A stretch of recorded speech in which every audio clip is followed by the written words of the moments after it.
Hey everyone, hope you're having a great day. In this video, I'll be breaking down the best new subclass mods in Baldur's Gate 3's mod manager. I want to dive right in here first with the Ghost of Faerun fighter subclass mod made by Tet42 from Nexus Mods. This is ported over by Adarugo as they are no longer working on their mods here and they're allowing others to port their mods over, and that's what Adarugo did and reworked a bit of it. Now, this mod originally on Nexus Mods was a little bit overpowered, and that's one thing that they actually did with this mod. They toned it down a little bit. It is still quite powerful, but it comes with some ghost gear here. Now, this is loosely based on like Ghost of Tsushima or Ghost of Yotei. I'm a big fan. Unfortunately, didn't get a Game of the Year nomination this year, but there's a lot of really great games. Now, yeah, you get the ghost here, which gives you a katana, otachi, and longbow. You get an illusion bomb here, which can turn yourself invisible, alongside a smoke bomb, which can create smoke at your feet in a 3-meter radius, obscure the enemy's vision. We also get the fighting spirit, which is somewhat similar to what you get if you play as a samurai fighter subclass that is 5e based. It's a Sumer Dagnos 5e fighter subclass combined contains that. So as a bonus action, you give yourself advantage on all weapon attacks until the end of your turn, and you get temporary health points with this. There's also defensive flourishes, ranged or a close range one. This will give you one ghost shot point if you hit. This will give one resolve point if you hit. This will also increase your armor class by 4 and deal additional 1d6 of damage. It does come with some combat skills that are similar to like the Battlemaster fighter with the disarming attack, but it also comes with sprint strike. They're really cool really cool icon for that. The ghost cleave, which can hit in a cone and summons a strong wind that clears cloud surfaces and damages up to 6 creatures and forces them off balance. The ghost howl, which can make enemies fearful for 2 turns. There's a riposte, always a good choice. You got the shoulder charge, typhoon kick, which can knock people over or kick them kind of like the giant's boot. There's a double shot allowing you to attack 2 enemies at once. Explosive shot, frost, poison, smoke shots. Transposition shot allowing you to teleport. Dread Ambusher, which is the feat that you can get as the Gloomstalker Ranger, and then the Ghost Stealth Tactics, which gives a +3 proficiency bonus advantage on stealth check. I really like some of these attacks here. Now, the Ghost Cleave does deal half damage similar to some of these other cleaves, but being able to attack 6 targets is pretty crazy. Now, it gets subclass features at level 5 alongside the extra attack, so you can Ghost Parry, reducing damage by 10. This can use the Gross Missile Deflection, which basically the deflect missiles from the monk.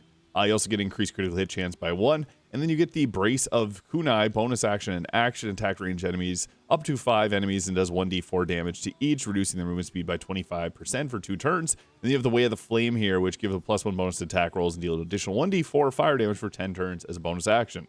At level 7, you get to take 3 more of these ghost combat skills as well to buff up your abilities.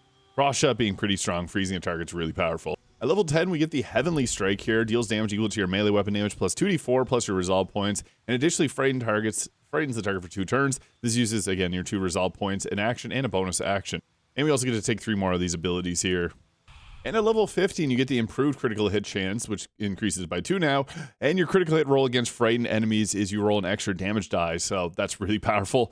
You also get the Dance of Wrath, so when an attack or a charge skill of the Ghost of Faerun hits an enemy, expend 1 resolve to dash forwards and deal your main weapon damage to the first enemy in your path. And then we also have the Ghost Dance. When you kill an enemy, all enemies within 3 meters of the defeated enemy must do a wisdom saving throw or become frightened, similar to the Great Old One Warlock. The Dance of Wrath is a pretty cool ability, though. Level 18 gives you the Ghost Perfect Parry and the Death Evasion once per short rest. When health points reach 0, you detonate a stealth grenade and gain 1 health point. Invisibility and Long Strider for 2 turns. Really cool ability, actually. Now, the only thing is, getting to level 18 is actually really hard in the game, unless you're using cheat mods. But yeah, you're not often going to get to use this ability, but it's a really good and cool ability. So you can summon in that Ghost Katana or the Otachi here, and then also the Ghost Longbow.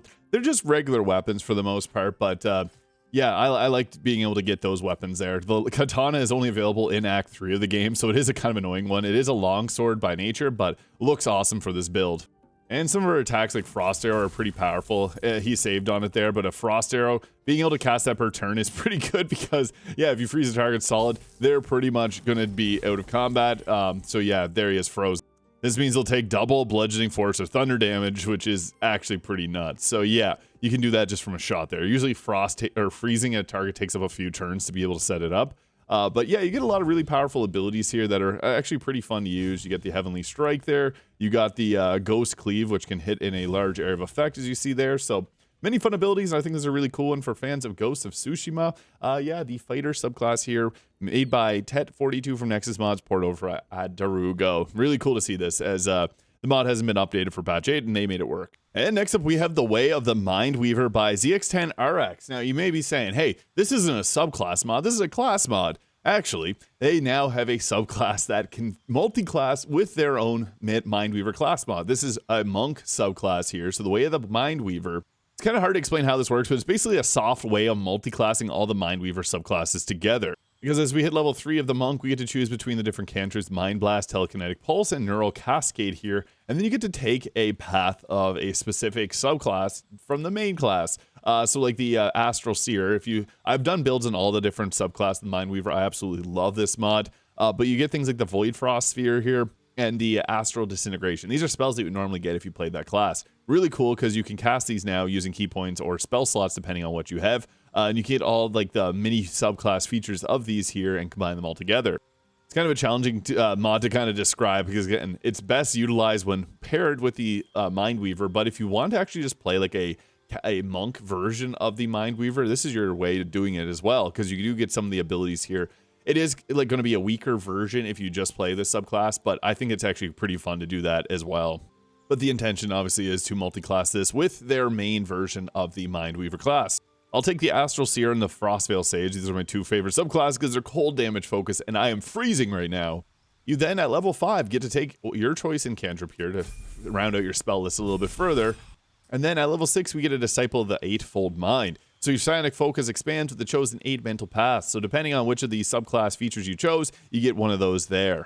So for my particular subclass, I got the Permafrost Monolith here and the Psionic Storm. So you get a different spell depending on which of the 8 paths you chose.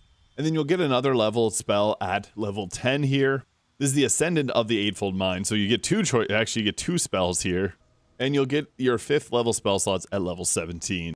So you see there, we get our spell selection, and yeah, it's actually very broad because you get to pick between the two different subclasses there. Now, the main intention for this class is to actually use it with the Mindweaver, so I think the ideal combination would, if you wanted to utilize this, is to get 10 levels of the Mindweaver and 10 levels of the Way of the Mindweaver, as this is when you get that capstone ability there, the Ascendant of the Eightfold Mind. So the Mindweaver itself, I find that its power levels kind of scale upwards to level 10. And then, yeah, you can do a 10-10 split and have a really nice balance of 3 of the subclasses. And let me know what type of subclass you'd like to see for the Mindweaver. I want to experiment around with this class mod, as there's so many cool ideas that I have. But I'm just curious what other people would like to see, or any combinations of the subclass that you guys would be interested in. And next up, we got a Paladin subclass with the Oath of the Noble Genies. This is a mod made by Darugo. Now, their last mod I covered, they ported. This one they created from 0 to 100. So this adds the Oath of the Noble Genies subclass from Unearthed Arcana 2025. I was actually I talked about this build when it first got released on October 23rd in my Best Mods of the Week video, so you can check out that playlist if you're curious. Really cool to see all the new mods that are coming out, but people want to see some more of it, so we're going to do a bit more of a breakdown here because it's really cool. I love elemental builds and I like paladins. This is just a perfect combination. You got the drawing strength in the 4 types of genies, Dao, Jin. I'm not even going to try to pronounce these, I don't want to get them wrong, but you get an elemental weapon here, which allows you to deal additional 1d4 plus charisma modifier damage to of your choice for 10 turns using your Channel Oath ability. We also get the Divine Sense or lay hands charges there. You get to choose what type of dialogue tags you want. What's great about this is you can empower your weapon with elemental damage and then put on Divine Smite reactions and just slap around extra radiant damage. You also get the Genie Splendor here. Whenever you're not wearing armor, you can add your Charisma modifier to armor class. It's pretty fun because your Charisma modifier can go up quite high, up to 24. You also get the Elemental Smite, so after you cast Divine Smite, you expend one of your uses of Channel Oath to invoke one of the 4 following effects. They aren't listed here, but I'll mention them. So there's one that'll restrain the target for 10 turns. They can resist that. There's one that'll make it so that you turn into a gaseous cloud. There's one that deals an additional 44 of fire damage. And the original damage was 2d4, but it was too weak, so they scaled it up to a 44. And there's also the Merid Surge, which gives you the ability to push the target back and knock them prone. So you get to choose between those when you use your smites. It also gives you Thunder Smite, which does the same. It does pushback and Chromatic Orb. Not a spell you're probably going to use often. But it's there if you want to. You also get Phantasmal Force and Mirror Image, which is a good spell, plus timed armor class is always good at level 5, giving us a big boost to our overall survivability. Really cool ability at level 7 with the Aura of Elemental Shielding, and you get to choose an elemental damage type and protect your team from giving resistance to in a 3-meter radius. Now, 3-meter radius, just be mindful, is not very large, but if you have your whole team group up for a fireball protection, hey, it could work. At level 9, we get Gaseous Form, so you don't have to use Divine Smite if you really wanted to use that spell for whatever reason. And Grand Flight, so we can fly around. Pretty fun. But if you're half a Lithid, you'll get that ability at some point there soon. I love this about level 13 is if you choose to go past level 12, you get rewarded with the minor and major, I guess, normal elementals. I love these spells. They're just super powerful. I recommend using the water elemental level 5 spell version because when it punches with its main hand attack, it'll set up the chilled condition so that if we use cold damage on our attacks, it doubles it. And at level 15, we get the elemental rebuke. When you're hit by an attack roll, you can use a reaction to half the damage against yourself. And elemental rebuke reduces incoming damage by half, then retaliates against the attacker, dealing a 4d10 plus charisma modifier damage plus the selected elemental's damage type. We also get Banishing Smite, which is normally a paladin spell, but since paladins can't go to level 20 and get level 5 spells, we don't get this spell naturally unless you play as a bard. So it's great that this is now part of the spell selection, and you get to choose an oath spell selection. This is where I really like. Flame Strike does fire and radiant damage, can be cool if you're doing a radiating orb build. Cone of Cold, my beloved favorite spell, just super good 88 cold damage, can be doubled with that water elemental to deal upwards of 128 damage max roll. And then before that's any modifiers added to it. Destructive Wave is another really good spell. Now, Destructive Wave is way better than Flame Strike, so if you like the radiant damage, go Destructive Wave all the way because this can knock enemies prone, huge radius. It's a really good spell. Cone of Cold is good too, however. Both of these are very powerful spells and you want to have them, so.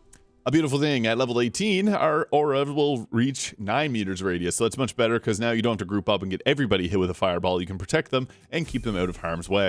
And our level 20 capstone ability is the Noble Scion, so you can use this as a bonus action. And if you use it once per long rest, you got a second one if you use a level 5 spell slot. But basically what this does, it gives you the ability to fly up to 18 meters. It also gives you, when you miss an attack, you can turn it into a hit instead. You also get the Minor Witch saving throw. So if you fail a saving throw, burn up your reaction, get it for free, make that save. And then we also get the ability to automatically succeed on ability checks with that, with the Minor Wish. So yeah, you can go ahead and cast this ability. Really cool VFX there. 100 turns, you got the Gain Fly and Minor Wish, so there you go. You can use the Minor Wish to always succeed in ability checks as a reaction. It does require concentration, so it's kind of a fun ability, but it's obviously level 20. It's going to be powerful. That's just the way it is. But I would say across the board, this class is decently balanced. So this one gives us the 5 to 8 cold damage using our Channel Oath, which isn't crazy considering the Drake Throw Glaive can do the same thing. I accidentally applied that to my bow, but that's still pretty cool there. It depends what weapon you have selected out as your main hand weapon. That's what's going to get applied there.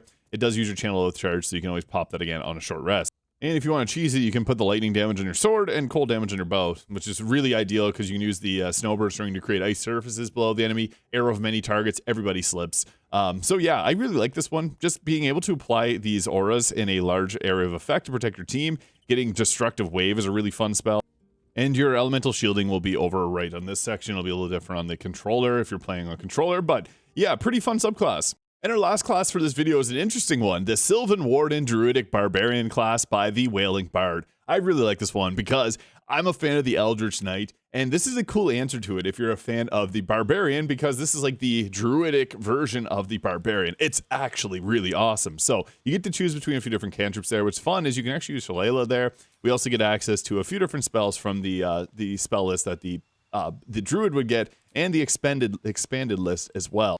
Now we get our traditional rage ability here, but we also get the Quietude, which allows you to do 2 extra damage with Druid spells, resistance 2 damage from spells, and advantage on saving throws to maintain your concentration. So this is kind of like the antithesis of rage, I guess. It's really interesting. You get to select another spell at level 4.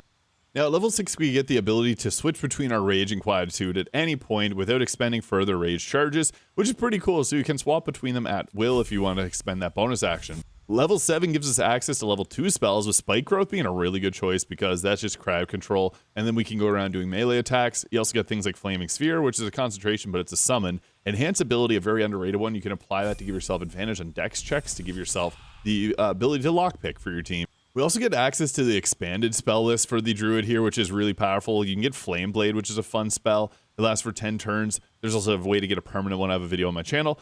You get Hold Person, a very powerful spell on anybody, but especially so in martial class because you get critical hits whenever you attack them if you land this. I'm also a really big fan of Pass Without Trace, plus 10 to stealth checks. If you got someone that casts greater invisibility on yourself and you cast this on yourself, you're pretty much invisible. They cannot find you.